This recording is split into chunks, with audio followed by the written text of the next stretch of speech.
Well, we are in the last week of Advent, the lighting of the fourth Advent candle, which traditionally is the candle that represents peace. And that word peace, if I can just speak for a moment about that word. When we think of peace, we just kind of think of the absence of fighting, but the Hebrew word peace it's the word shalom, and shalom meant so much more than simply we're not fighting right now. The word shalom carries with it the idea, the connotation of wholeness, completeness, things made right. Not just, I think of the story about in World War I, the truce on Christmas Day, that everybody came out of the trenches and celebrated. That's peace in one sense, but everything wasn't made right yet. Everything wasn't whole yet. Everything wasn't restored yet.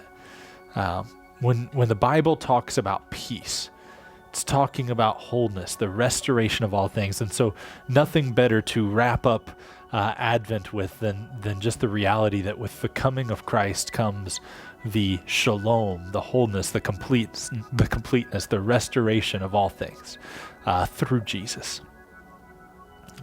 Our reading today is from Luke chapter 2, verses 1 through 7.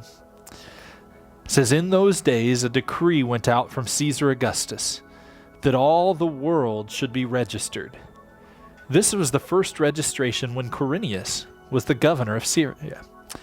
And all went to be registered, each to his own town. And Joseph also went from Galilee, from the town of Nazareth, to Judea, to the city of David, which is called Bethlehem, because he was of the house and lineage of David, to be registered with Mary, his betrothed, who was with child. And while they were there, the time came for her to give birth. And she gave birth to her firstborn son, and wrapped him in swaddling cloths, and laid him in a manger, because there was no place for them in the inn." As we talk about the peace of Christmas, I want you to notice that it comes in a way that we just don't expect. There is a lot of action. There is a lot of activity. There is a lot of hustle and bustle in these 7 verses. Starting all the way out in Rome, where Caesar decides that it is time to take a census of his people.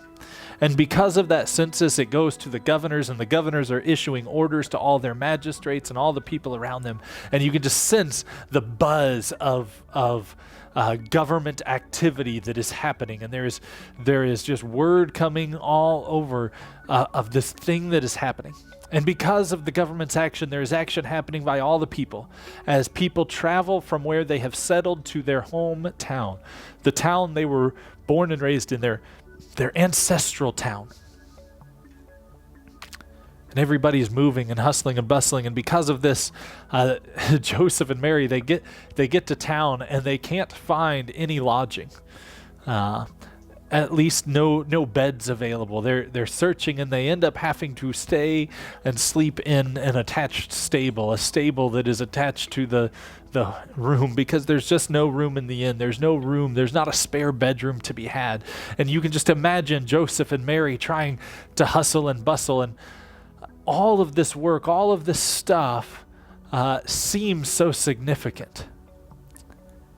And what doesn't seem super significant is that some lowly peasants had a child.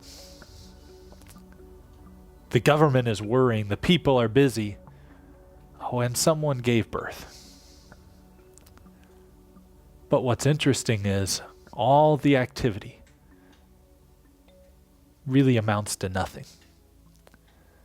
But the birth of the child ends up being the peace of all.